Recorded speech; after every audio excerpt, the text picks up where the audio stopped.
everyone, and welcome to Dragopedia with me, Frida and Stacey. And me, Stacey Rhect. Today we talk all about drag successes, where have we come from and where we're going to go. And where did you come from, Miss Cotton Eye Joe? And who was our special guest today, Stacey? Our special guest was the one and only icon legend, Miss Rory. Take a peek behind the persona of Miss Rory. Hear how she got her start in drag and what she considers her biggest successes to date.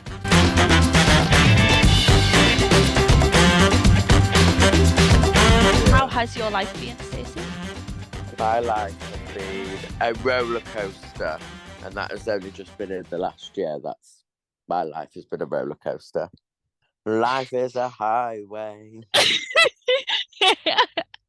We're not here to get demonetized, Stacey. You don't even earn enough money as it is. But no, my life, I would say my life is a bit of a roller coaster. I don't know when, I'm coming or going. It's a very crazy life.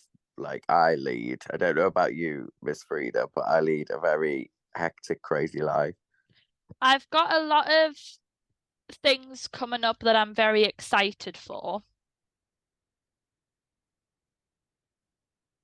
Slay. No, I've got a lot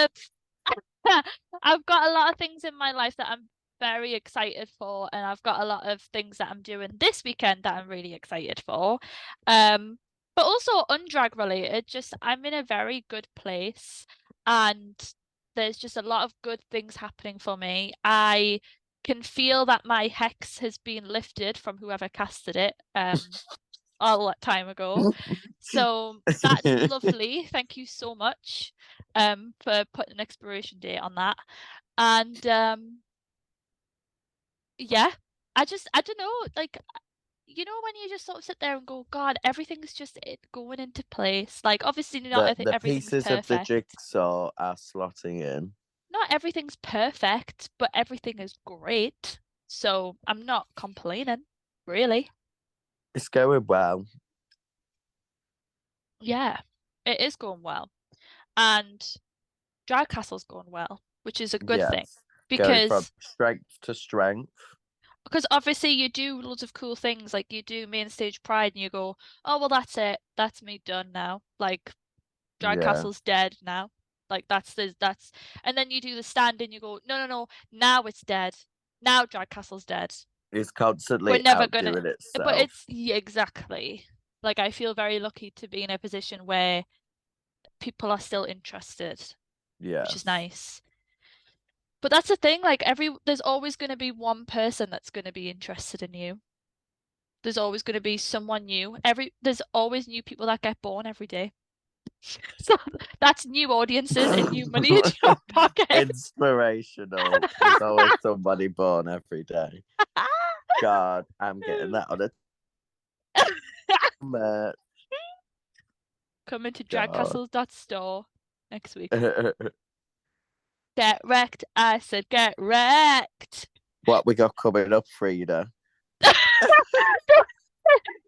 What have we got coming up, Stacey? Tomorrow. Wait, no, because when this goes out, it'll be after tomorrow. No, I mean in this episode. What have we got coming? What is this episode gig about? light. Oh, fuck me. I thought you recorded podcasts before.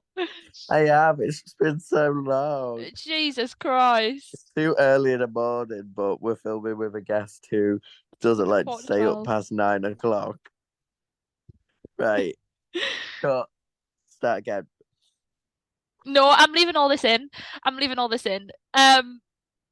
Yes, so we have got on drag. Not on drag. Wait. Dragopedia, babes. I know it's been a long time.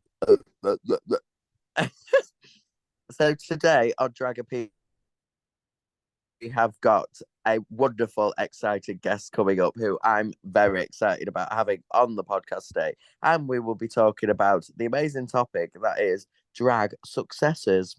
Yeah, drag successes. Where have you come from? Where you been? Where you Where gonna did go? you come from? Where did you go? Where did you come from? Cotton Eye Joe. Thank you. That's what I was meant to be singing. I am Now, not being Frida, to a. tell the gorgeous, gorgeous viewers at home on their little earphones that they're listening to or their Amazon speakers. Let's hope Who they're the not hell have putting it we? through an Amazon speaker. Fuck me. No one wants to hear this at a barbecue. Who have we got on the podcast today, my darling? We have got the Queen of the Purple Palace, Miss Rory, on the podcast in like 10 minutes.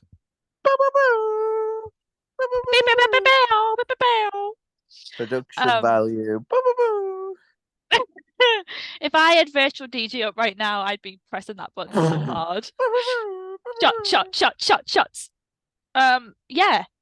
God, that is crazy. Who would have thought we would be interviewing celebrities this early in our podcasting You career? know what? All it takes is if you don't ask, you don't get.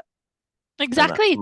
that's my motto. Whenever I hear the word like my life, all I think of is Megan Madey doing Shirley Bassey Oh, All Stars. I genuinely thought you were about to say, whenever I hear my life, I thought you were going to talk about Megan Trainor. Like, I thought that's where that was going to go, which is why I was like, what the fuck are you about to say? It's me, Yes. Megan Trainor. No, whenever I hear, whenever I hear that song, My Life by Shirley Bassey, I always think of Megan Madey. Always. Whenever I hear anything, I just think of Megan Madey because she's an amazing icon. I love Megan Madey so much. Did you know I met Megan Madey? I've met Megan Madey a few times, but I properly spoke to Megan Madey at the Drag Idol final. I think it was your Drag Idol final. I Yeah, properly spoke to her. And I nearly cried. Like genuine, I'm not being funny. I literally felt absolute myself icon. start to cry. And she was talking about how big of a fan she was of me for my final. And then she was talking about wanting to do a drag castle show, and I was like, yes, anything for you, Megan Madey. Anything. So That was like I always forget like Megan was in the era of like some of the biggest like drag idol names like Megan Anna, Madey, Heather, Megan Madey's done Delonco, Megan's Gloria done drag Holt, idol like 3 times. like amazing. She definitely was Um, in like that gap, like she bridged the gap between like the testicle Cara era of Idol to the, the Heather Anna. Me and Scott used to stand in the bank and dance to "Let's Have a Kiki" by the Scissor Sisters, but just go, "Let's have a Megan Madey. Let's have a Megan Madey." I love her very And that would much. be the era of. It would Very just be much a me and Scott, really. very much a pioneer before. Why has this podcast suddenly become a Megan Day stand show? Yeah. I love every single drag idol season. She posts on these are my Megan Madey tips for drag idol, and she talks about how what you I should and remember shouldn't be seeing doing. that. She was such a pioneer, like, oh I love her. I love her so much. God. Oh God, what my. an amazing cast she was a part of as well. Like Mm. that was one of the strongest top threes. Her Anna, Heather, and Megan. Was that was Heather in that? Was Heather in there? Yeah. So 2013 Really? was Heather's first year. Damn. I didn't realize that. I really did not realize Heather was in that year. Heather's been part of two really good like top threes because she was part of Mm. that one, and then obviously October, Delonco, and obviously Heather herself. Mm. But Heather's second year, funny enough, was the first time they'd ever done a 5-person final. Really? Yeah. Who was it? Obviously those three are named. And Sorry, then why are two. we talking about Drag Idol? This is not the Drag Idol podcast. Like we cannot keep talking about Drag Idol. It's gonna get Boring. no, but why do we find ourselves keep talking about Drag Idol all the time? Because the scene just comes back around to it. Because of our special guest. No, okay.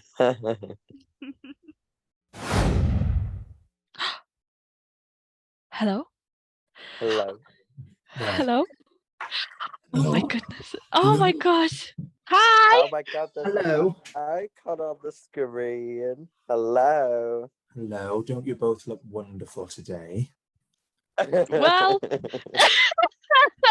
I'm too This is what tall a for Friday morning does to me. this thing. Oh God, the dog's heard us. little Chinese Alan. Come I am obsessed with this dog.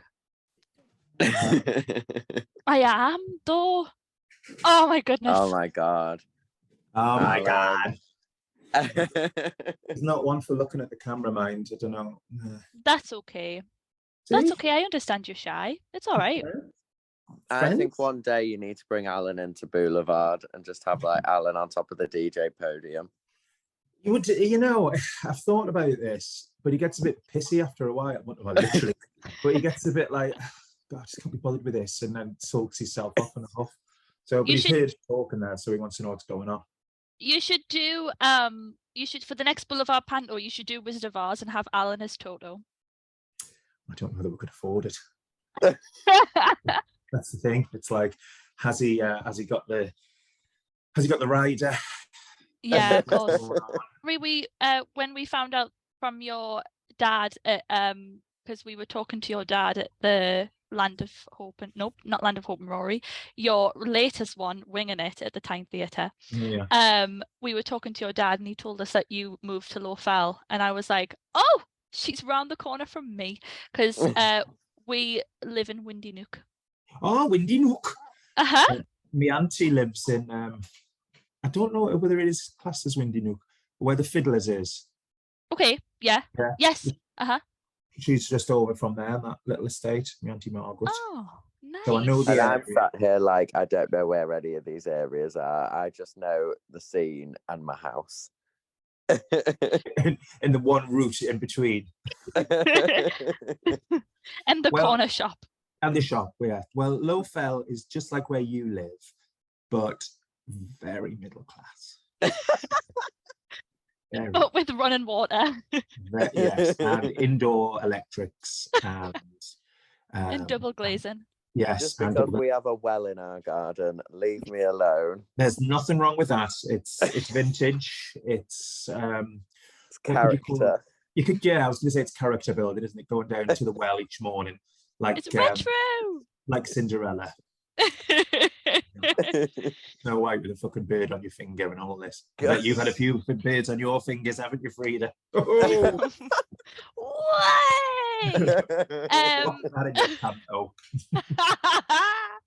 Welcome to Dragopedia, Rory. Thank you very much. Welcome to this lovely podcast that I was asked to do once Claudia Gabor quit drag. It's a lovely little podcast. It's amazing. She has. Yeah. Oh, I liked her. Yeah, she looked like Jennifer Coolidge. She did. She did. Yeah. Right, her hard faced. I liked her. No, yeah, she did. She quit drag kind of, yeah, because of COVID, I guess, like everyone did.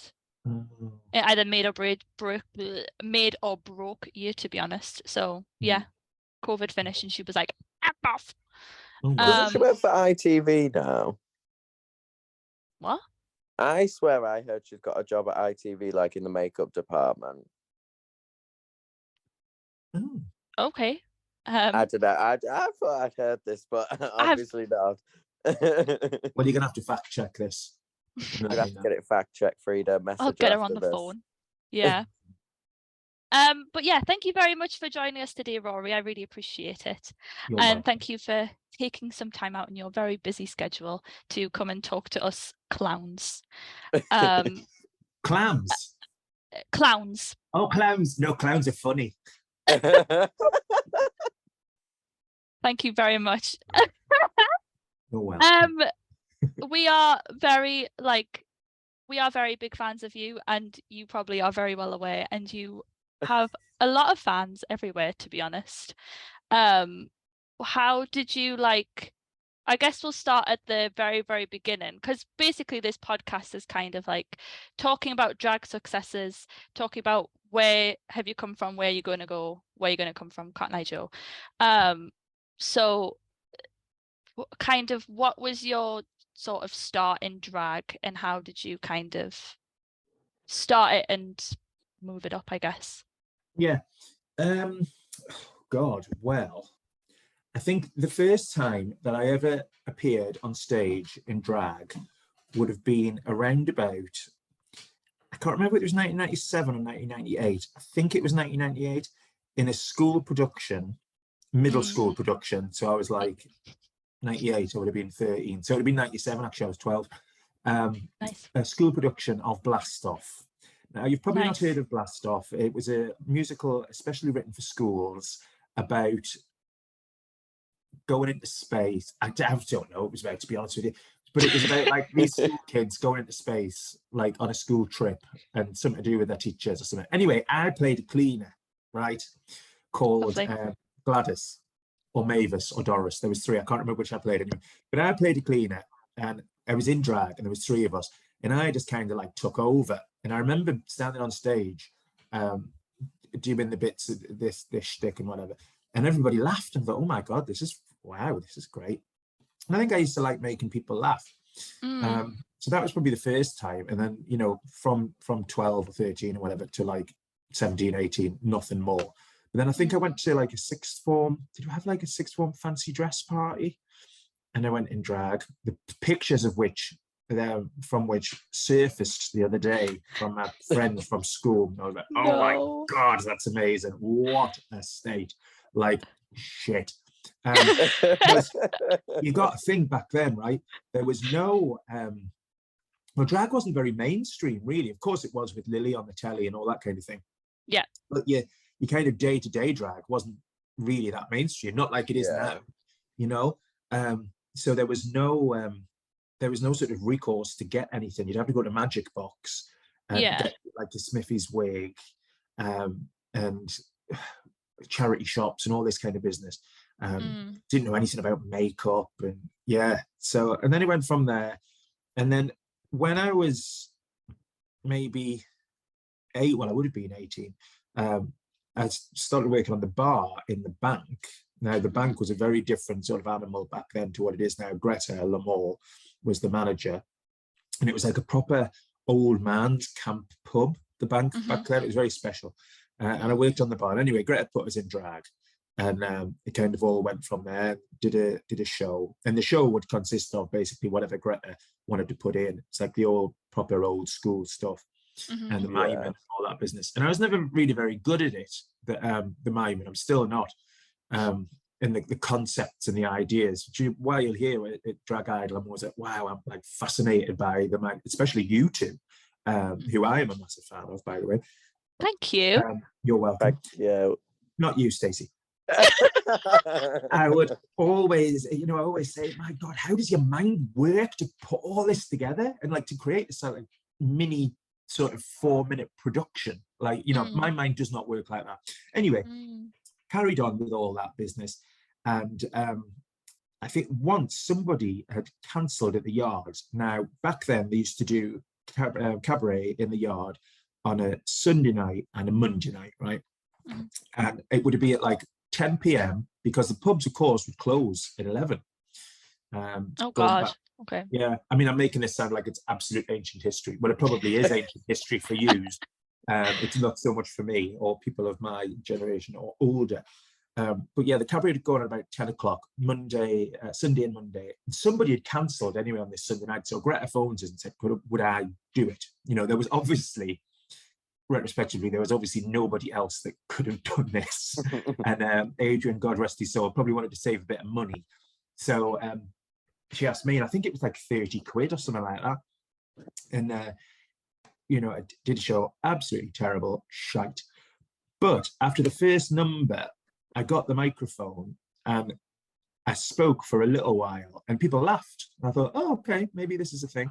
So we just kind of went on from there. There's more stories I could tell you about that. One that always sticks in my mind a couple of years later. This was maybe around 2005, I think it would have been, maybe 2006. They'd asked us to do a show at the Yard again. Well, anyway, I got absolutely mortal before, didn't I? Ophelia was doing all the bookings at the time for the yard, and they used to have like the big names on there, you know, like all the touring queens. This is long before RuPaul and all that business. And Ophelia had asked us to do the Sunday, well out shit face, wasn't it? On the tequilas, on all this kind of business. Oh God, I went on to do, I went on to do like Shirley Bassey dressed as Karen Carpenter. Didn't know where I was, what I was doing, and I got a right telling off from Ophelia, and that means like that's business, you know. And I think Adrian refused to pay us actually, and so that was a turning point. That's when you know you've made it. Yeah, I mean, she bollocked us, Ophelia, which you also felt I'd let her down as well, which was a really bad thing. But during that time, anyway, I had a proper job. I worked in House Fraser at first. I was like a sales manager in Debenhams on cosmetics and all that business. And I used to just work in the bank on a. First off, it was a Sunday afternoon, back in like 2005-ish.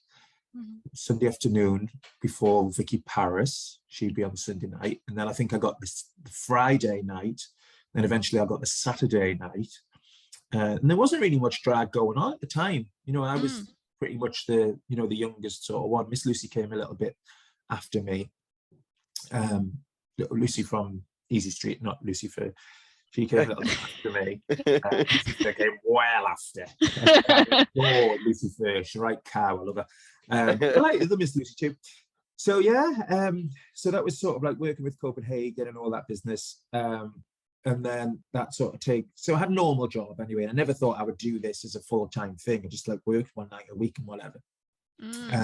Obviously hosting Pride since 2000 and was it 2008 or 2009? And then there was this rumbling that there was this new place going to open in town, in the big building out the back of like the Bank and Switch. And John Little and David Fisher, who own the company, came over on a May bank holiday, 2010, end May bank holiday. Now, I think we're doing a charity day in the bank or something. And they were like, right, I want to show you over this building. And they took us over to this great big boxy building out the back that nobody actually knew what it was. It was just always there, you know what I mean?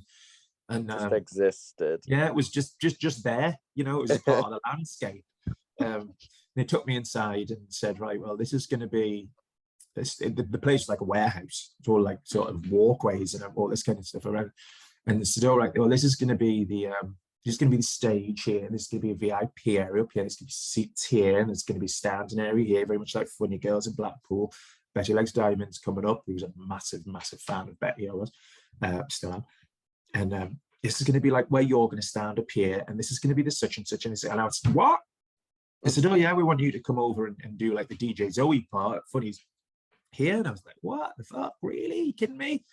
Yeah. This is we want you to do it. You're our first choice. Okay, that's interesting. And I was thinking, well, how am I going to manage that? Like 5 nights a week with me full-time job. Never thinking that I would leave a normal job and do right. Yeah. And they were like, well, you know, you're gonna have to make a decision. And it went on, we had talks and blah blah blah. In the end, 2010, I left my job, and that's when everything changed. Literally, everything changed. My whole life, the whole I mean, it sounds quite wonky to say this, and like, you know, like, oh my god, but like everything changed at that moment on the 10th of November. 2010 when we it's a scary process though, like leaving like such a stable job like a day job is a very scary process, because I remember when I first moved to Hull, I was absolutely like shitting bricks. I was like, oh, I'm going to be sacked within a week, I'm going to be crawling back to my mum's house being like, can I come back to live with you, because it's not worked out. And it is very like scary, but at the same time I found it really like thrilling, like to go from like working a day job to just fully being in drag. At the start is really fun, and then you get 5 years down the line and you're absolutely knackered. Try 13. The state of us, that's why I'm backlit today. Holding my face up with cocktail sticks. Did you not ever think when you kind of quit your job at, was it Debenhams that you were working at the time? Did you not ever think like quitting your job at Debenhams, thinking, God, what the hell am I doing? Like that is absolutely. But that was tempered with the excitement of this new place opening. because this is what I really wanted to do, a job Right. like Boulevard, you know. Right. Yeah. Used to love Funny Girls and going down there and like, oh my god, just absolutely amazing. Of course, Betty Legs Diamond. Wow. So it was a really exciting. It was probably the most exciting time Yeah. in my life, actually. Looking back now, I mean, God, there's been plenty more exciting points from then, but up to that point, the most exciting point in my life, and it was like, wow. I mean, I was 25, which is a good age to make a change, I suppose. Yeah. Any age is a good age to make a change, but 25 just seemed like a really good, everything lined up, you know. And it was pretty amazing. But I mean, the fear, of course, as you say, was like, is this gonna last? Like you say in there, Stacey. And with something like Boulevard, it's a huge gamble. Are people going to come? You know, will it work? But it was a gamble worth making. I always say it was the best gamble of my life. That because it changed, as I say, it changed absolutely everything. I wouldn't be talking to you if it hadn't been for that. John Little, that owns the company, you know, all the bars and whatever. We were chatting not so long ago, and he says, "I don't think you'd still be doing drag if it wasn't for Boulevard." And I says, "What do you mean?" He said, "You would have got bored. You wouldn't have just wanted to stay in the bank or whatever, especially not these days when all there's you lot do it cheaper." But like I think I spoke to you about this, Frida, and I've always said like if it wasn't for like Boulevard, the people who are on the scene at the minute wouldn't be here because they wouldn't have done Idol, and it's kind of like this big snowball effect of all because of like one little decision, and I think it's crazy. Yeah. So basically, you're saying it's all Rory's fault that there's all these baby queens coming up and investing in the scene. It's all oh your God, fault. but I don't know about that. But yeah, you so are everything. Like Adam and Eve to all the drag queens and kings. You've created us all. I wouldn't quite say you were taken straight out of my rib, but at the minute you'd have to get through some of the flab on the rib. Unfortunately, I put a stone on, you know, but well, I haven't. I'm back to the weight I'm back to the weight I normally am, but I managed to lose a stone. When? Without even trying, and then of course because I have a massive panicker. And I'm thinking, oh my God, I've lost all this weight. I must be dying. And it was just like retrospectively, sort of looking back now, it's just because I kind of cut out chocolate and wasn't eating rubbish. Like when you sit down and watch telly at night time, because like, you know, I am essentially a nana these days. I'd say, oh no, Chris, I don't fancy any. I'm not going to have any chocolate. I'm not going to have it, whatever. And quite easy to lose the weight like that. But then of course I'm thinking, oh my God, I've lost this weight. I'm going to have to put it back on. So yeah, so I'm back to where I was. So I found that when I went vegetarian like a few years ago, I just lost so much weight instantly because I just wasn't eating all these like sweets that have loads of like pork and beef fat in them. And then I was like, what have I done? And no, it's actually just because I went vegetarian. Well, living with a vegetarian as I do, my husband is a vegetarian. You can get a lot of you know, jellies that don't have gelatin in. I can recommend them to you. Aldi do some very good ones. I've realised that now, and I've put it all back on. So there you are. You know, I remember when we went into lockdown, and I realised how much exercise I used to get out of doing drag because I just piled a load of weight on as soon as we were in lockdown, and like realising that I'm not mincing up and down a bar or like throwing myself around a stage.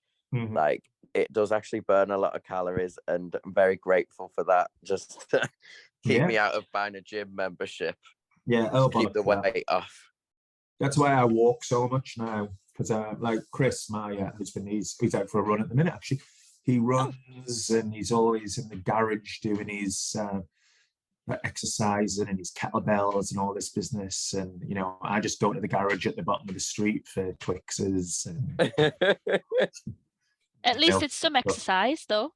Well, exactly, yes, but that's why I'll walk to try and keep that momentum going. I'm just talking on the podcast. Oh, very good, very good. Good afternoon, everyone. He's back from his run. Don't credit it. No, he hasn't been for a run. Actually, I'll tell a lie. He's been for a walk. Oh, lovely. Been to Aldi weight rolls. Well, all this exercise talk, it could lead us on to our next point of like, you did the Great North Run, didn't you, in full drag? Would you have that down on like your bucket list of like drag successes? Well, I did it in 2019. I just finished it last week. No, that was it. That was one of those amazing experiences that I didn't quite fancy doing, but got sort of cajoled into. And it was as everything with me, there's a sort of a funny daft story behind it. So I did it for the Graham Wiley Foundation. Now, Graham and Andrew Wiley are good friends of ours. And Graham Sir Graham asked me to do it, for the foundation. And I said, don't be daft. I'm not doing that, Graham. He said, no, it'd be great fun. Like, imagine all the money you could raise, drag and all this. So I says, right, I'll do it on certain conditions, right? First condition, I want dropped off at the start line, right? I'm not pissing on with anything getting there. I want dropped off at the start line, right? Okay, Dan, no problem. I said, I'm not getting the metro back because there's too many people. I want to come back on a yacht with champagne. Yeah, no problem, Dan, no problem. Thinking. A couple of weeks later, a couple of weeks later, he was like, right, I've got the yacht booked. There's your sign-up sheet. Start raising the money. And he did.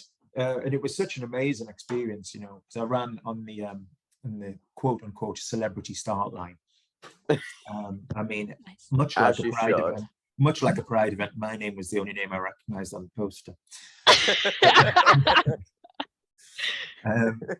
But yeah, so we stayed in the Hilton the night before. It's a bit daft because we only lived around the corner from the Hilton at the time. Anyway, we stayed in the Hilton the night before and got picked up on the bus and taken down and just plonked on the start line with like literally 50,000 people behind you. It's like, whoa, it's amazing. Did the run, which was amazing. I would recommend it to anybody. It's such a wonderful experience. I'm by no means a runner, but I love the Northeast. I champion the Northeast whenever I can, and it is just the Northeast encapsulated. Everybody cheering you on. Such a lovely, warm feeling. It's very emotional, actually. Of course, me being me, got to mile 8 of 13.1. My knees just completely went. I slowed down to have a glass of water, but the rest of my body didn't feel like it was slowing down, and my knees, I think, the shin splints or whatever, just straight up. It was hideous. So I kind of hobbled the rest. But yes, they got to the end line and they kind of whip you off the end line, take you to put us in a lovely tent and had kebab. Posh kebab. Obviously. A Waitrose kebab. It was like, like a proper kebab, not a kebab from a kebab shop, right?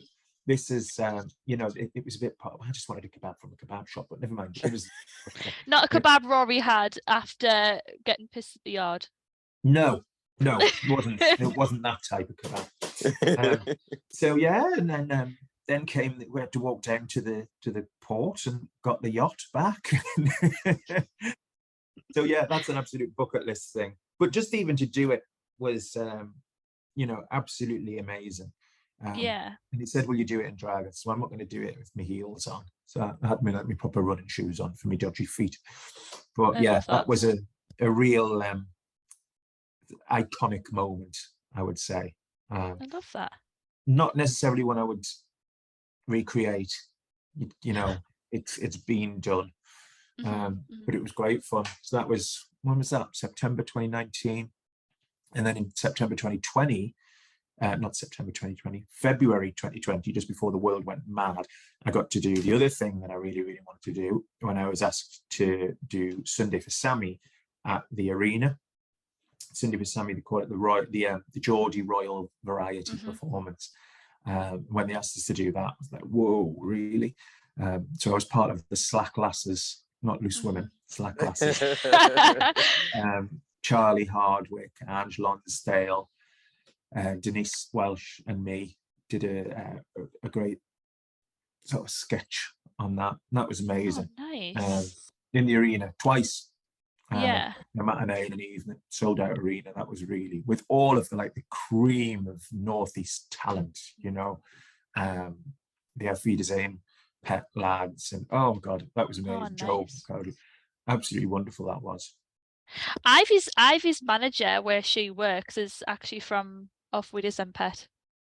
Oh, really? Who's that? I've never seen. She's a woman. Right. So She's a lady. I don't know. I don't remember, and she's probably going to kill us for mentioning it. But she was a woman she was one of the main characters in Of With His Okay. Pet. Yeah. Fun little fact. Yeah, there you go. Fun facts abound. And Ivy's mum always wants her to get like a photo or an autograph from her. Oh, get one for As Sue. you do. Dead As kind you of do. Sue. What I mean. No, but you Okay. get asked to. What was that, Stacey? Oh no, carry on. Oh, you get asked to do all these like amazing things, as you should, because you are an absolute icon.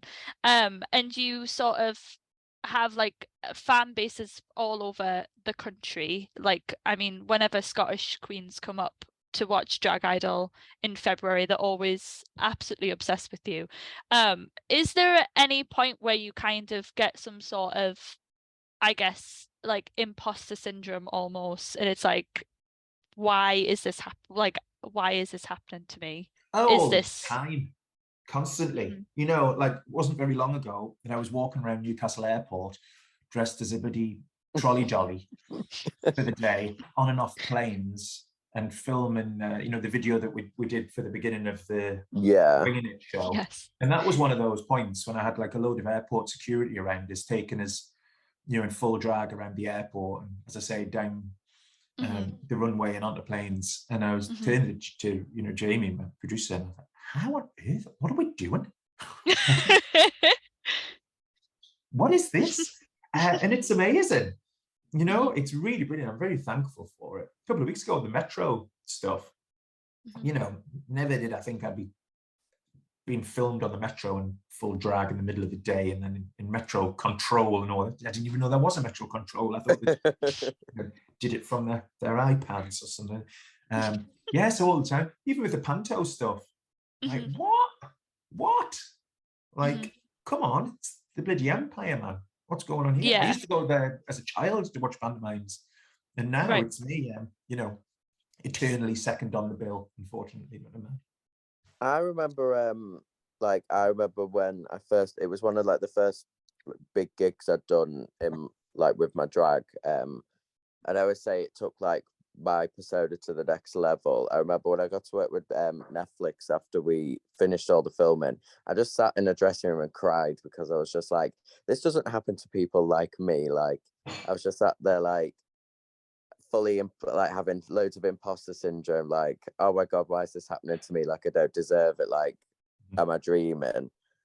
And then I remember going up to finish my shift off, and I'd cried that much that I had no makeup on my eyelids, because obviously my makeup was quite big. It was still on like where my eyebrow bone is, and everyone was looking at me like I was an absolute crazed lunatic walking around this bar with no makeup on my eye, but still the rest of my face on.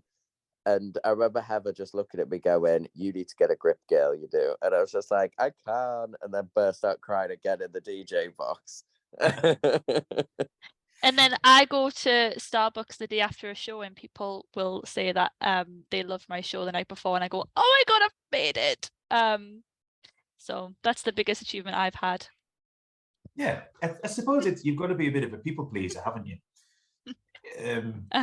You know, because you're kind of nothing without an audience. What's the point of? I say this at Boulevard. Yeah. You know, I always thank the audience. Well, majority, unless they're absolute twats. But you know, I'd say you're the most important people out of this whole transaction, because you know, without you, we'd just be doing it to ourselves. Yeah, might as well just do it in my front room, you know, and talk to the dog or whatever. Well, so we're like that when we finish the brunches each week on a Saturday, and we always say at the end of the show, we're always like, our biggest thank you goes out to all of you, because it'd be really bloody awkward if we were all sat here doing this show to no one and calling bingo numbers out to no one sat there. Like, it really comes from like a place of like, you have to respect the audience, because if it wasn't for them, we'd be all lining up at the job centre. Exactly. So, nice. Thank God people are daft enough to watch this. Well, exactly. Did you always want to be like a performer, Rory, or was it just kind of something that you kind of fell into? I think it's always in you, isn't it? Hmm. It has to be, whether you know it or not. You can't just like, wake up one day and go, boom, this is what I'm going to do. I think Right. and it's in you. I think it's personality based as well, really. Yeah. You've got to Um, be some kind of level of narcissistic to think that anyone would want to see us. absolutely, absolutely. You've got to at some point disappear up your own arse and come back with a pair of lashes on.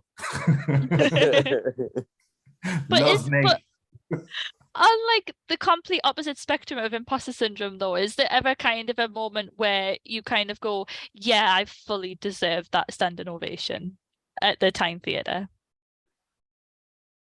Yeah, I suppose so. I think the worst thing is false humility when when people are like, oh yeah, well, I'm just trying my best and piss off. No, I think you know yourself if you've worked hard. But I would be the first person as well to come off and go, "Oh, that wasn't very good." And then people are like, "No, it really was." I'm like, "Well, was it? Or are you just saying that?" Because that's the worst thing. It's the absolute worst thing. Because to learn is to grow, and to grow is to learn. And if you're surrounded by people that are like, "Oh my God, you look amazing. Oh my God, that was fantastic. Oh my God, oh my God," when you're like shit and you look like chopped liver with a wonky eyelash. You know what I mean? Nothing wrong with being shit and looking like chopped liver with a wonky eyelash, but you should always have somebody there that will say, that was, why don't you try that? Why don't you do this? And if it's said from a place of genuine affection rather than criticism. My husband's just brought me a cup of tea and done a mic drop like that. He tells me, he'll tell us if he did hard or like that. He didn't like drag, you see. He quite likes, no offense, he quite likes he's quite into comedy, but then he goes, "Oh, I don't like stand-up comics." I go, "Oh, thanks very much." He said, "Well, no, I like your banter. That's good, but he's not really into the whole drag scene. I suppose I'm not really into the whole drag scene, but so it's good to have an outsider, quote unquote, that can you can have that sort of opinion as well." So do you feel like you've kind of mastered the craft then, almost, or do you feel like you've still got a lot to learn and a lot to do? Nah, absolutely not mastered it. I watch myself back and think, "Oh God, what are you doing that for?" Like, it's in your head how you want to do it, then it comes out. I'm my own biggest critic, really. I'll look at my own stuff and think, no, that's not good. But what I do lives in the moment, you see. What I say lives in the moment on stage, and it works at that time and probably not after, or it wouldn't before. And then I think, "Oh God, did I go too far with that?" Or, "Oh, I shouldn't have said that." Or, I'm a born worrier anyway. Yeah. "Oh, we shouldn't have said that." But people love it. You know what I mean? But if it's said in such a way that isn't, there is of course that element of hate, but it's not, never be malicious with it, I think is the takeaway from that. But I think there's also something that comes with, like, you can pretty much, this is not an excuse for anything, everyone, by the way, but you can pretty much say anything if you look like with a wig and a sequin gown on. You pretty much anyone will eat anything up to the most part. Yeah, I don't know whether I agree with that completely. It really pisses me off at the moment. All these people that are like, "Oh, you can't say anything these days. You can't do anything these days." You're like, well, the people overall, the people who are saying that kind of thing are the people who want to use racism or, homophobia, transphobia, that kind of thing. Yeah. They just get a bit pissy that they're not allowed to use that, sort of trumpet those views. But there are ways of dressing things up, and irony is, I deal in irony, basically. Sort of language reclamation is something I've always been very interested in. Since my A-levels, I remember doing in English language reclamation, how you take something that can be a negative and you sort of turn it back around to you or your group's purposes. I did that for A-level too, actually. Very, very interesting. I mean, I think especially in the way we've grown up and in the communities and whatever we've grown up in as well, it's real, you see firsthand, don't. But yeah, I think, I'm very ironic in everything that I do. And I like to take the views of stupid people, which is what they are, and turn them into something funny, turn them into a parody, basically, definitely. of what's going on around you. There's an awful lot of you've got to laugh at yourself as well. You really have to laugh at yourself, self-depreciation. And always, I feel like that's where the character like fully starts to develop, when you can drop that wall of like, I can't take the mick out of myself. Like, oh God, yeah. You get some drag queens who are very like pretty, but won't like camp themselves up or won't have a laugh, and it's very dead serious. Like, I have to look perfect, and that's it. And there's no Which is character fine. behind That's what some people want to do. I always find. Sorry, Stacey.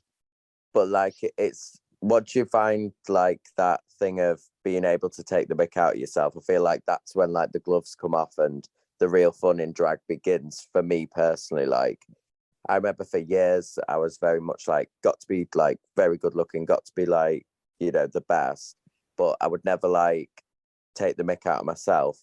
And I remember when I first did Drag Idol and I did that week 2 number All About You, and I just took the mick out of myself being like this crazed fan, and saw how like it entertained everybody.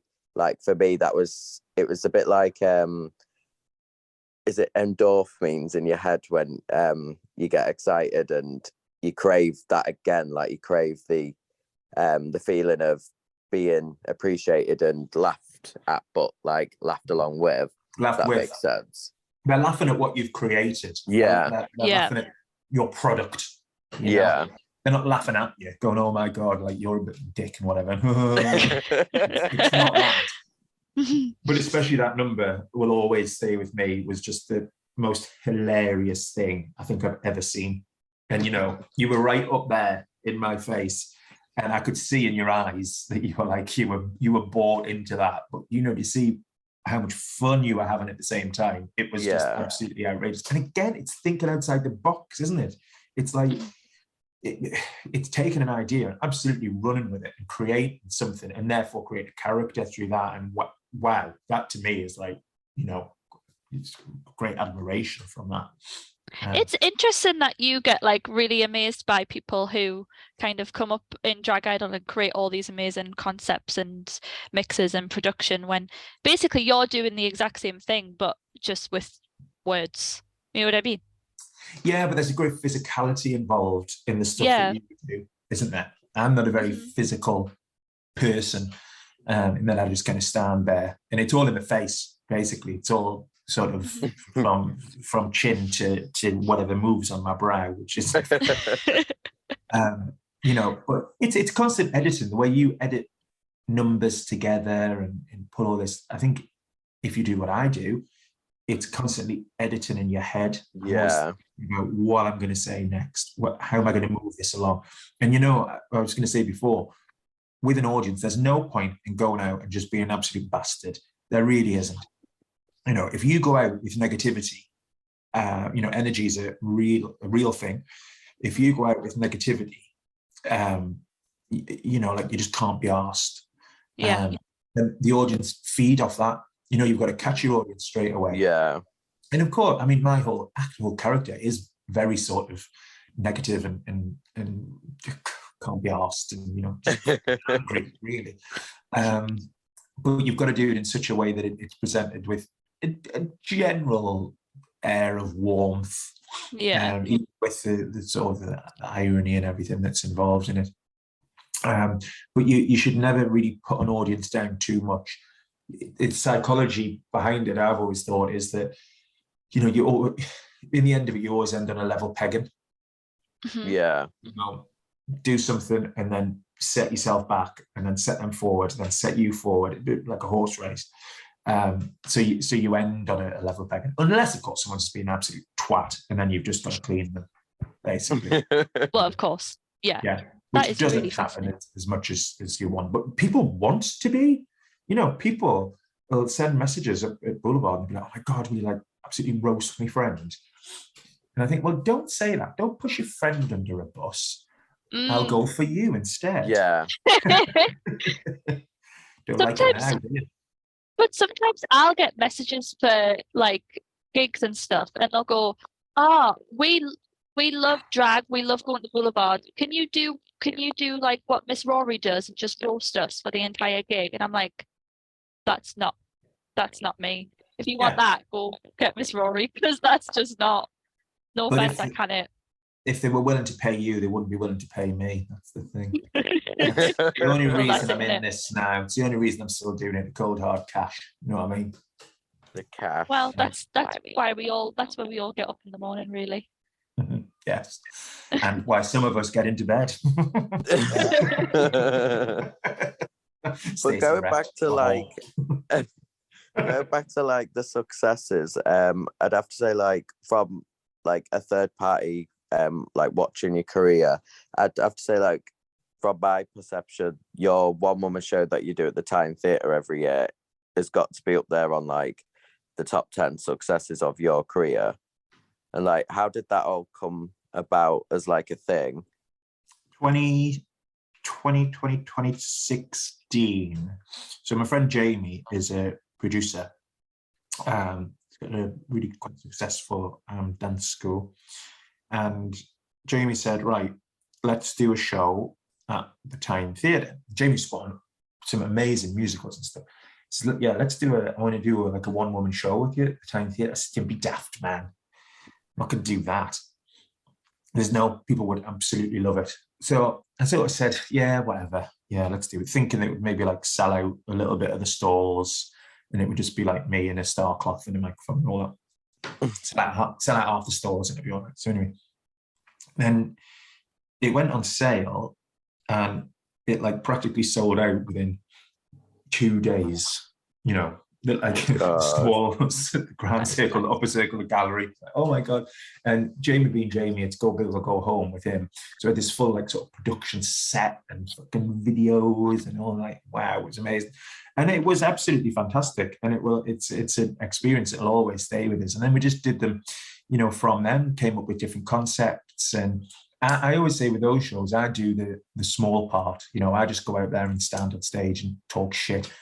Jamie and Paul and Julie, the production team, they come up with the goods. We sort of come up with a concept between us, but then it's their ideas. They're like, right. I mean, 6 years ago today, I think 6 years ago yesterday, I did What's Up Hun, which one of my favorites. And we had a massive like 50-foot iPhone interactive on the stage.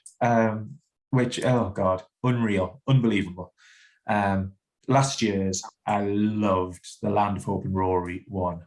I've got your sticker on the back of my laptop still. See, we're connected.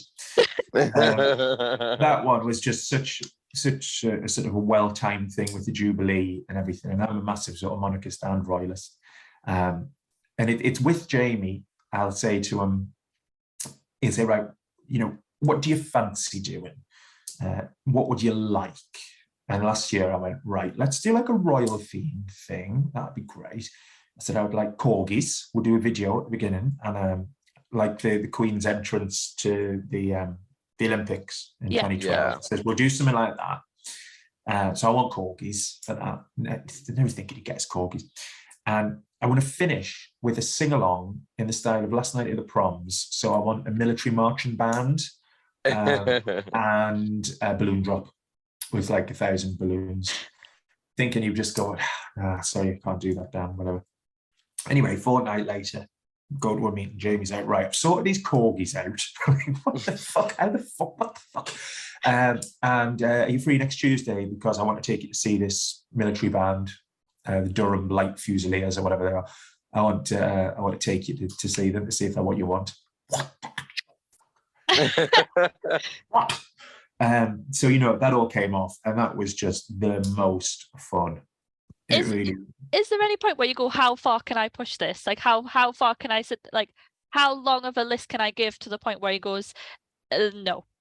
And he's implacable. That's the problem, Jane. Is that it? Absolutely implacable. Like this year, he says, right, so come on, you've had your band, you've had your corgis. What do you think about this year? He suggested like a travel theme for this year's show. And he spoke about that for years as well. And I wasn't too keen, but I thought, well, you know, he knows what he's talking about. So, right, okay. Had to be very careful not to make it like Pam Ann, you know, brilliant comedian who does the travel stuff.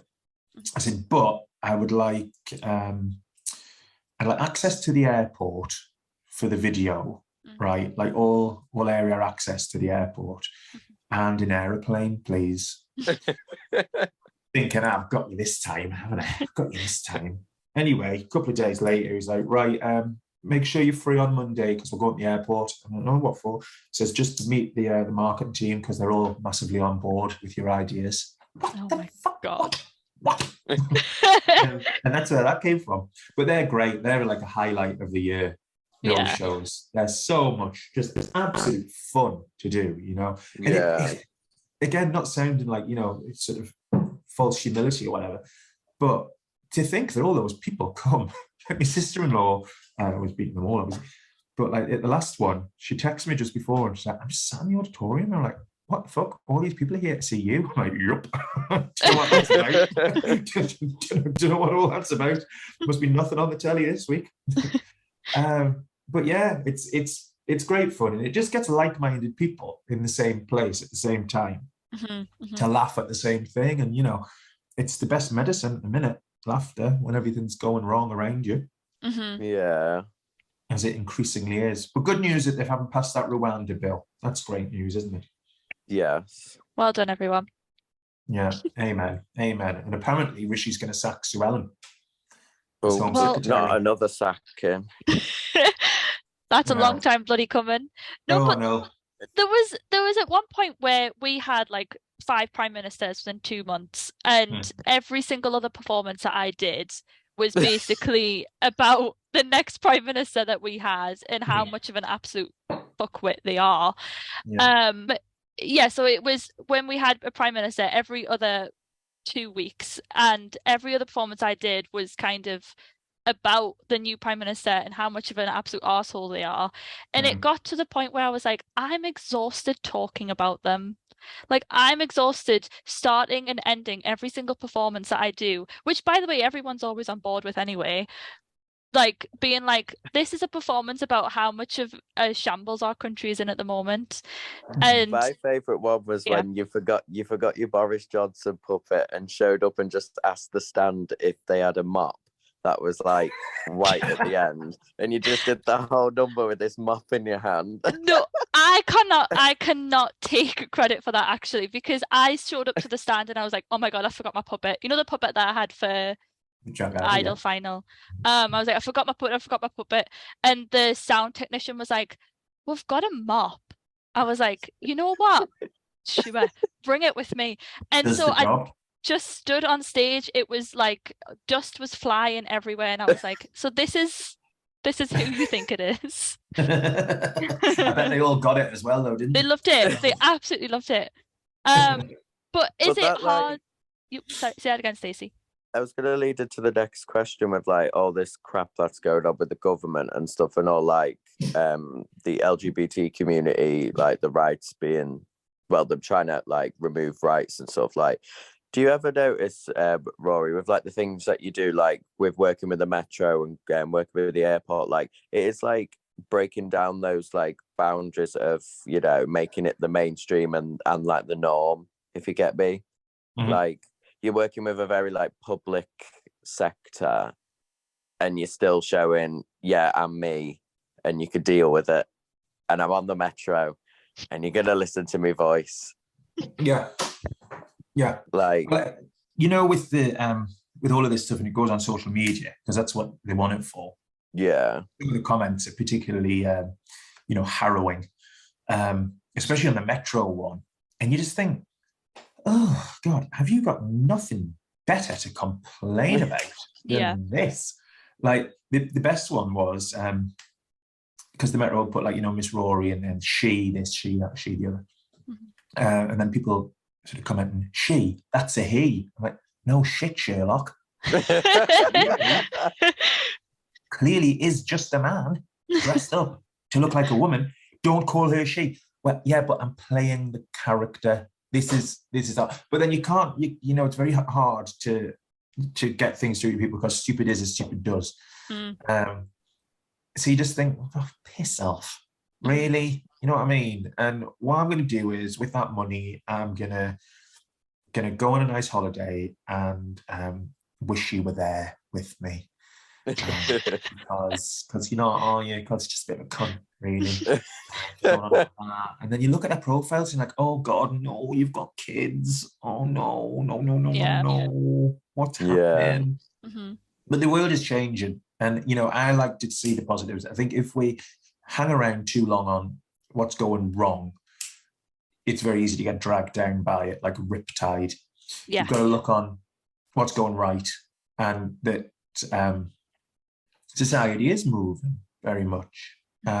Last June, whatever it was, some teachers from my old middle school in Gosforth, I was only there for 2 years and moved up to Ponteanan, but Gosforth Central Middle, lovely school. This big group in standing at Boulevard. Where are you from? Oh, we're teachers. Oh, where do you teach? Gosforth. Oh, I went to Gosforth. I went to Gosforth Central. Big cheer. Turns out there were teachers from there, and one of those teachers happened to be one of my teachers back there. So he's been there for a long time. He's the PE teacher. Love that. He stood up the stairs and said, "Oh my God, Dan, you've done so well and all this." Do you think? Really? On a Friday night. He said, "Oh, I've got to get you into school to talk to the kids. Would that be something that you do?" Right? Yeah, possibly, whatever.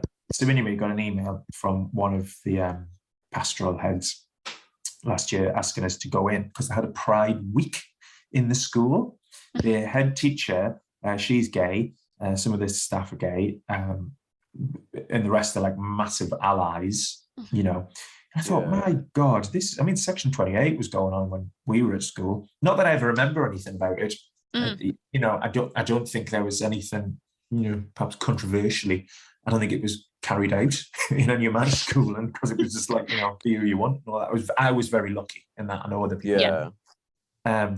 So when I go along to school, and I went along and spoke to the year 6s and 7s, and my God, what a brilliant bunch of kids.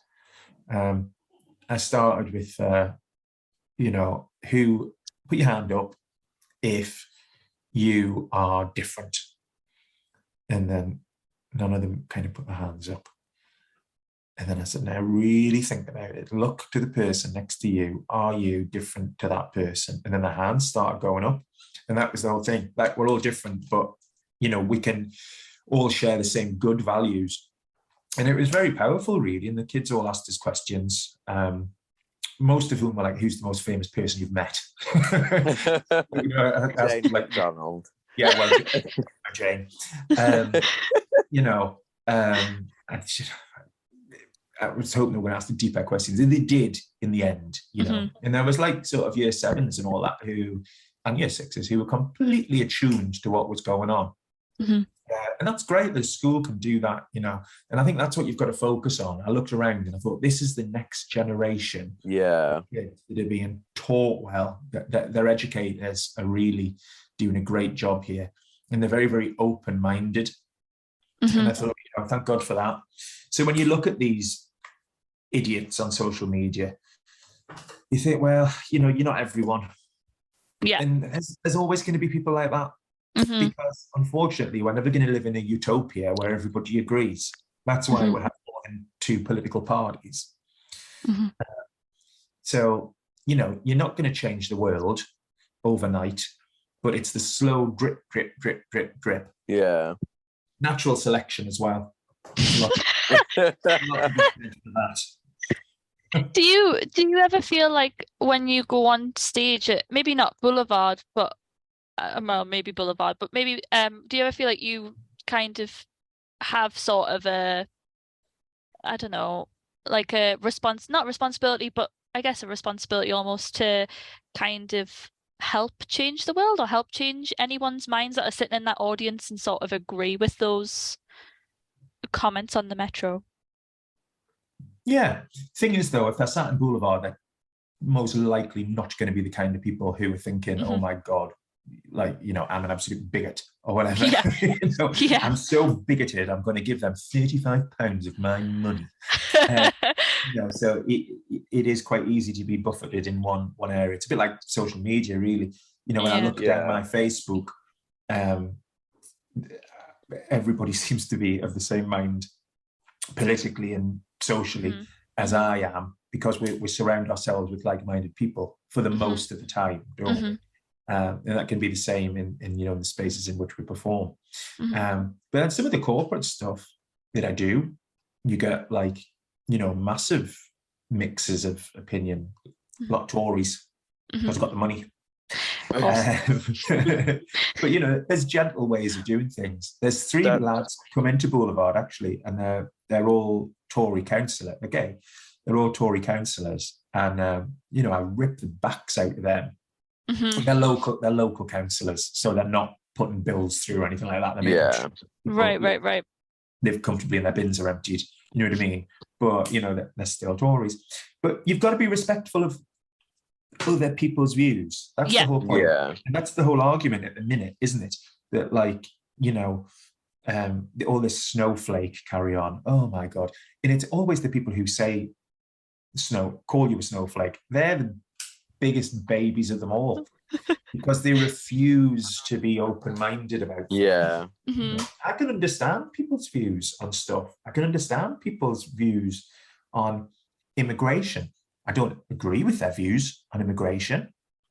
And I think a lot of the time people are being drip-fed stuff by the media that, you know, immigrants are bad and they're all coming over here to, you know, steal our jobs and rape and, you know, make the country a mess.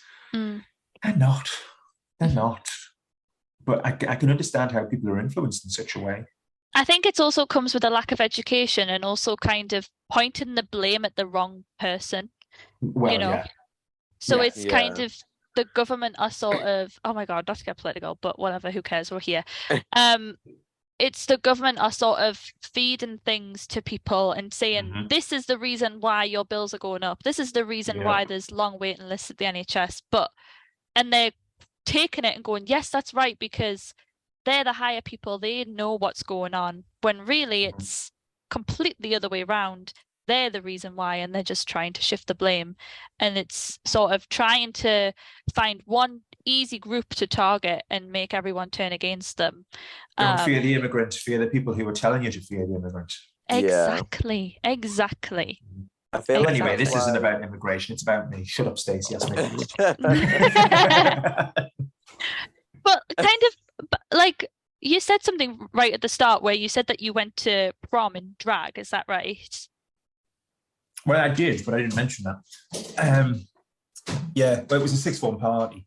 But then for our sixth form ball, which was at the Marriott at the Metro Centre for some unknown reason, I was in, like, you know, suit for the first part, and then halfway through went up and came down in drag because it was a bit of a laugh. This is what I did, you know? Long before Jamie Drag Queen 16. I also featured in the original the original documentary, of course. Like, where's my musical? My favourite part about that documentary is it just flicks to a clip of you with a cigarette in your mouth, just looking absolutely like over it. And I just, when I was watching it, I just sat there in absolute like floods of tears, just at this clip with you with a cig in your mouth, just being like, no, over it, I'm done. Yeah, that was a long time ago. That was maybe, God, 12 years ago now. And look at the success that's come from that. Brilliant. Yeah. Great musical. Coming to Sunderland in September, by the way. Go and see it. Lovely. So excited. Lovely. But when you do things like Boulevard as well, obviously you like kind of get to work with amazing people. So who is your favorite to work with? Is it Layla or Danny? Danny, obviously. Stupid question. No, well, you see, the thing is here, Layla is just Danny's cover for, for whenever she needs to be off, if she's not in good health. So I think she's done 2 shows. So, let's not go down the I love Layla, by the way. And of course, Marco is in the show as a boy. Yes, yeah. But Danny is hands down one of the most talented people I've ever met. Like ever. And I'm not just saying that because he's, one of my best pals. Yeah. But he's incredibly talented, like mind-blowingly talented. From a performance point of view, my God, when he dances, I don't know how he makes his body move like that. His choreography is amazing, so fresh. Costume design, wig design, and then let's not even talk about his graphic stuff, like on that screen, that he literally draws from nothing and creates and ties in with his light and his choreography. Oh my God, he's just like, I watch the show sometimes and I think, how the fuck, what goes on in your head? How do you do this? He's like an evil genius. Because I don't think many people know about this, but Danny literally comes up with like the visuals, the choreography, Oh God, yeah. When I found all that out, my respect level for Danny went up even higher than how high it was before. Like when I found out all like the intricate details that went in, I was just like amazed. Even like when I go to Boulevard now, I sit there and I'm just like in awe, because it's just it's magic and it's amazing. Like we went the other week and it was just like one of the like best nights out I've had. But it's just like, it's nice to just sit back and watch art. And that's what it is. It's theatre, really. It's not even what I would, people are like, oh yeah, it's a drag show. I think it's a little bit more than that. Yeah.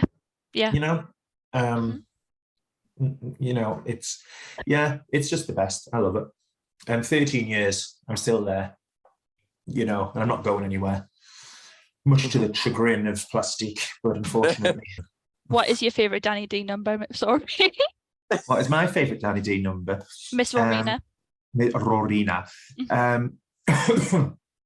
I've loved them all. Well, not all of them. I've looked at, I don't know, actually. I'll tell you what was a really special number was she did Ariana DeBose from the Tonys.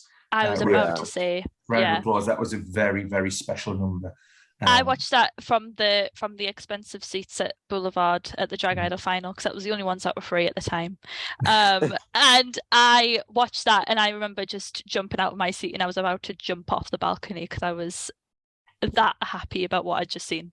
She put it in the tail end of the Christmas show last year. And obviously I don't do the Christmas show because I'm off doing panto. Yeah. But she asked us to record a few bits. So I recorded them. And then she, did a green screen magic. I don't know how this trickery and witchcraft that she comes up with. But she says, I'm putting it in on the night that you're coming in. So I went in to watch the show with all the cast from panto. And I stood, we were upstairs, and I stood and watched it. And I filled up. Because it encapsulated everything that had gone on before over those last sort of 12 years. So that was a really lovely number. But then, our finales are just epic. Yeah. Everything, this current show at the moment is just like, what? This spring show this year was amazing. I was thinking, how's she going to top that? And then she just pulled this summer show out of the air. And it's like, whoa. She's just such a talent, really, and an absolute pleasure to work with. And it's much more than work with her, though. We're dear friends. I speak to her every day, and she's, just a genuinely nice person who'll do anything for you as well. Yeah. And of course, we both share a love of gardening as well. I love a good garden. So she's always on. We only moved into this house about 6-7 weeks ago now, so the garden's getting sorted. So she's always popping over. She's like, I brought you this. I'm doing this. We're doing this. I'm doing that. She sounds like me, mum. Yeah. Taking a tree out soon because we bought some new hydrangeas to go in, and oh my God, lovely, wonderful. I spent one weekend just planting about 4 lavender bushes.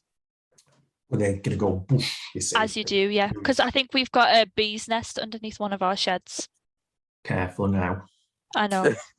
I didn't realise until obviously June came along and I just saw loads of bees just flying everywhere and then going straight under the shed. Or try and leave them where they are if you can, because they're very Mm. important, the bees. Yeah. We've had a little mouse in our back garden. Cute. Yeah, Nice. very cute. I spotted it. I'm like, oh my God, look, little mouse in the back garden. But you don't really want mice in your back garden, do you? Then there was only one, so we got a little humane trap, and we caught him and put him in the field opposite. Nice. And then, like, the next Before day, Alan spotted it. yeah. Then the next day, his little friend, and then the day after that, his little friend. Anyway, so there was 3, and I haven't had any now for about 4 weeks. You had a So, full-on mouse family. Just 3. I think it was like, parents and child. Oh, how lovely. Maybe. But they're all I living was in the field opposite now. I was talking about like mice. I was waiting for my taxi after work last Friday, and I was stood at the bus station across the way from Boulevard, and the biggest bloody rat ran across my foot, and I just screamed. And like this random like pisshead had just looked at me like, "Oh, what the hell are you doing?" And I'm just like, this big like black rat had just like run across me. I was just like, oh. I'd have to have me like amputated if that happened before. There was a rat in my garden. I had to sell the house and move. But little cute mouse. But I don't know what I do with bees, because they're so very important to us. Yeah. But the lavender, I'll bring them all to the garden, you say, because they love lavender. So yeah. Anyway, Chelsea Flower Show. Here we go. Oh, should we all go family road trip? I would love to go to the Chelsea Flower Show. That's your next big achievement. You need to host the Chelsea Flower Show in full drag. Yes, that would be quite good fun. Right, I'm going to get on to people about that. Yeah. I'm going to make that happen. Ask Jamie. Say this is the idea for my next Time Theatre show. Yes. It's all about flowers, and I want to go to the Chelsea Flower Show and take over for the day. And that will absolutely happen. Yeah, I'm going to write that down. I've got a pen for I'm going to write that down. Chelsea. Make sure you credit me in the video credits, please, as well. Frisian. Yeah. Yeah, Frisia. Make sure you spell it right. Yeah, Frisia. And Stacey, what kind of flower would you be? Stacey sunflower. Be a sunflower or a Venus flytrap. Right, penis flytrap. Or Stacey salvia, because they grow quite wild. Yeah, they're a bit unhinged. Like, putting that down. Watch this space, kids. God. What is kind of your sort of relationship with drag at the moment, and kind of where do you is there any big thing that you want to achieve in the next before you die, really? Not saying that that's soon, but in the next few years. I've got loads of things I want to do, but I'm not going to tell you what they are. But do you not want to manifest? I'm not. No, put it out to the. I manifest, but in the quiet of my room. And I've got some lovely stuff coming up, actually. And every year is it's start of the year and think, what am I going to end up to this year? What am I going to do this year? And that's always the great joy and surprise of it, really. Yeah. I mean, me and Stacey were just talking, actually, because we always kind of sit there and think, like, oh, we've just performed at Northern Stage Pride, which was like a massive, I mean, you've done it for years now, so it's probably like, just you do it with your eyes closed at this point. But we sort of did Northern Stage Pride and thought, this is the biggest thing that we've ever done in our entire lives, and this is it, our careers are over. And then we go and do other things, and then other things, and other things, and it's like, God, if we're doing this now, where are we going to be this time next year and the year after? And yeah, and that's what I'm saying there. One of the great joys is never knowing what is coming next. Yeah. But, dream big. Yeah. Dream, and take the opportunities, take the risk. And I think I'm a living example. If I didn't take that risk for Boulevard, then like I wouldn't be doing any of this. No? Yeah. I don't think I'd be living in the house that I live in, and I don't think I would have the husband that I have, and I don't think I would have the friends that I have, and I don't think I'd move in the circles that I'm moving, or go on the holidays that I have, or general life, as it is. To take the risk, and never look back. Some you win, some you lose. Definitely. But always stay positive. And how was getting married in Vegas? Oh, wonderful. I had the best time. I had the best time. Because, you know, we were meant to get married in April 2020. Mm-hmm. And then obviously everything just went to shit, did it not? What happened? I wasn't awake at that time. Somebody got a cough, and then like everything had to, and then you had to queue to get into the supermarket. So it was April 2020, and they're like, so it was all booked for a place in Northumberland, like a sort of a 3-day do, but this lovely place in Northumberland. And they phoned me and they said, well, you know, this isn't going to happen. So how do you feel about August 2020? And I said, yeah, sure, that'll be fine. We'll all be fine by then. So we booked it in for August. Anyway, August came. They phoned in August, said, what about next March? Booked it in. Anyway, blah, blah, blah, blah, blah, blah. Yeah, went on like that. And then around the Christmas time of 2021, I was doing Snow White. Chris is like, oh, God, this is just getting a bit stupid now, is it not? Because why don't we just go to Vegas and just do it, the two of us? But because I'm so tight, I said, well, we're not going to lose all that bloody deposit. Then we decided to do both. So we went over to Vegas for 5 days, got married over there, and then came back, kept what we had, which at this point had been moved to April 2022.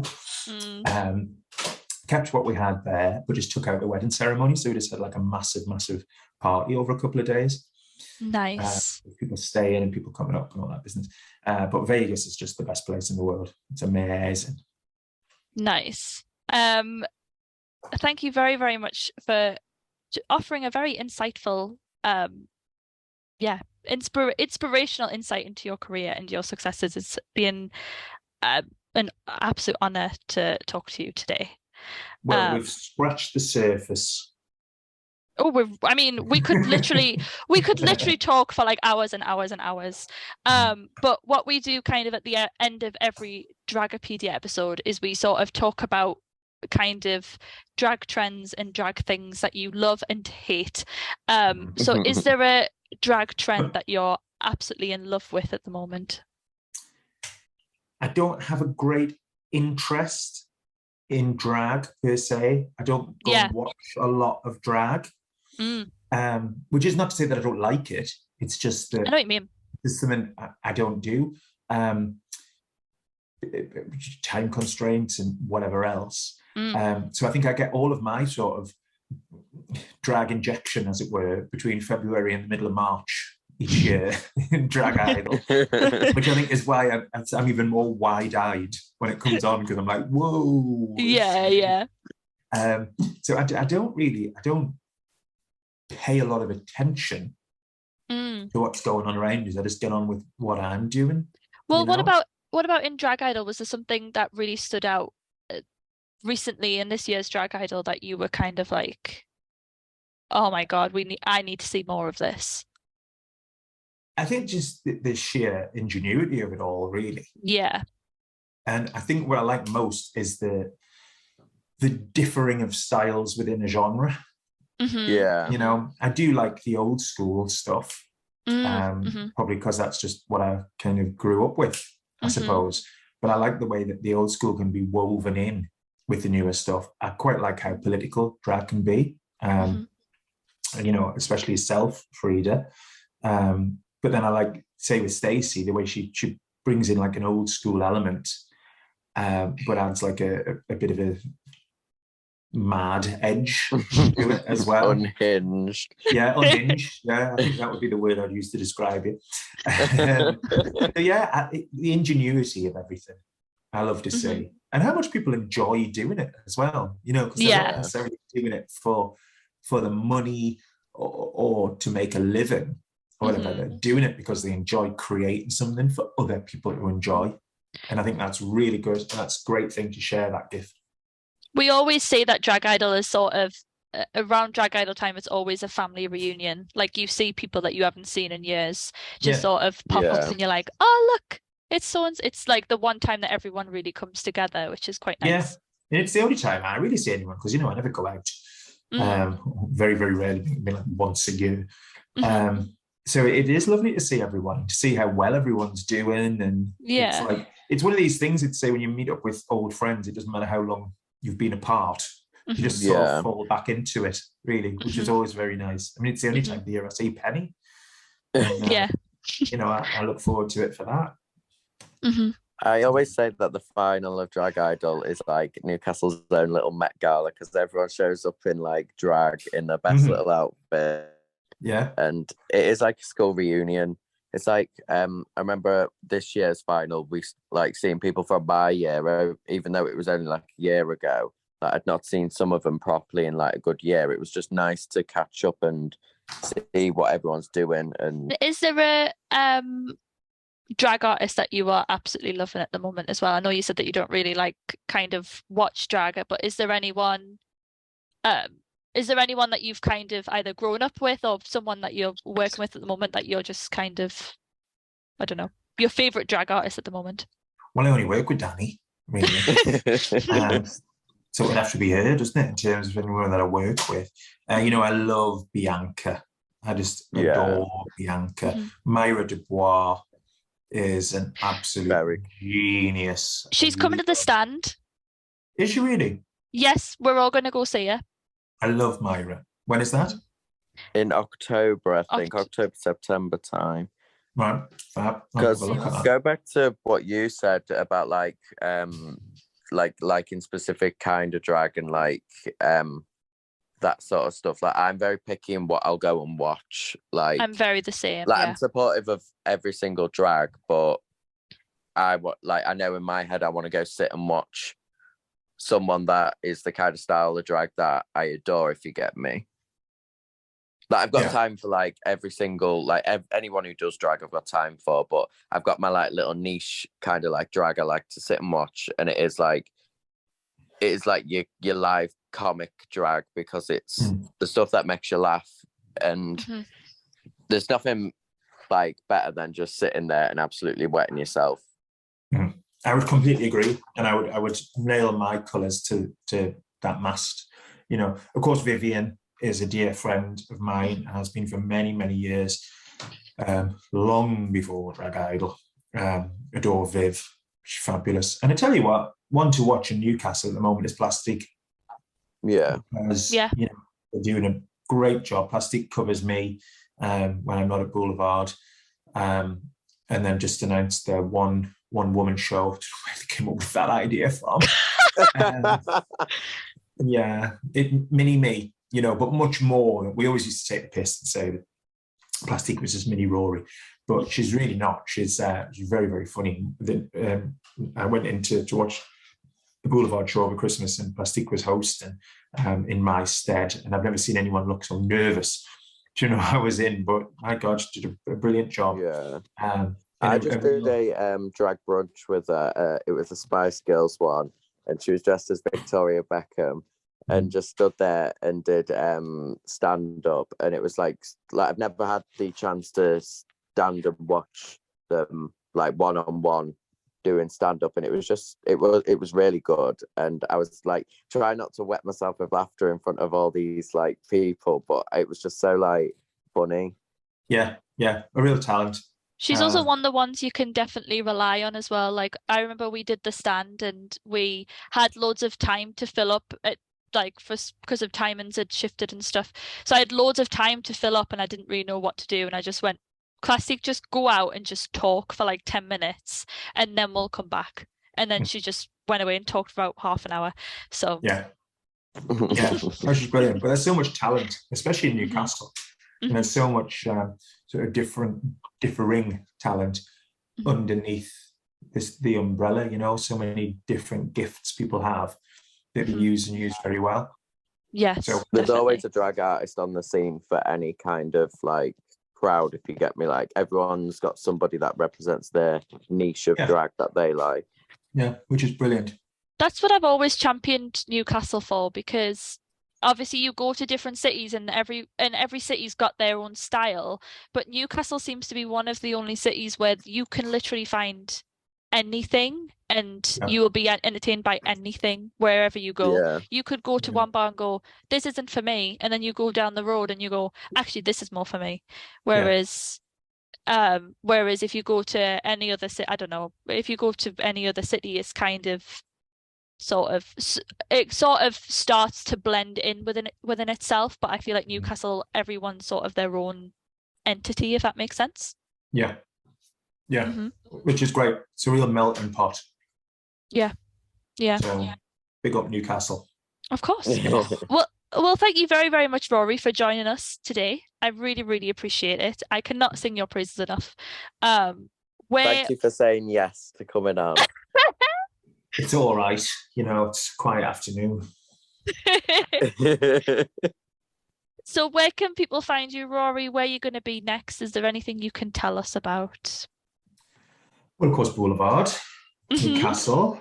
boulevardnewcastle.co.uk. Summer show is now on till the 10th of September, and then from the 22nd of September, the Halloween show. A lovely Sunderland Empire panto, loads of other stuff, but I can't remember what I'm doing because I don't have the diary app open in front of me. So amazing. That's what you should name your next show. You Do You Hun. You Do You Hun. Well, the next one, which will be in May next year, I think is going to celebrate 20 years of Rory, so that'll be interesting. Oh my God. Have you got a name yet, or? No. Thank you very, very much, Rory. Thank you. Pleasure. Thank you for asking me. It's a real honor problem to be asked. Thank you. Who else have you had on your podcast? You what, sorry? Who else have you had on your podcast? Who else is in this Hall of Fame? Gucci Gabor. I love Gucci. Great. Who else have we had? Pebble Dash. Oh, Pebble. Oh God. This was before I did it though, so you're my first proper guest. Yeah, you're the first Stacey guest. Right. Well, that's an even more. Well, my absolute pleasure. It's been a pleasure talking and seeing you both. Thank you for having. Well, thank you for coming, and it's been an experience to get beneath the surface of the icon that is Rory. God bless you all.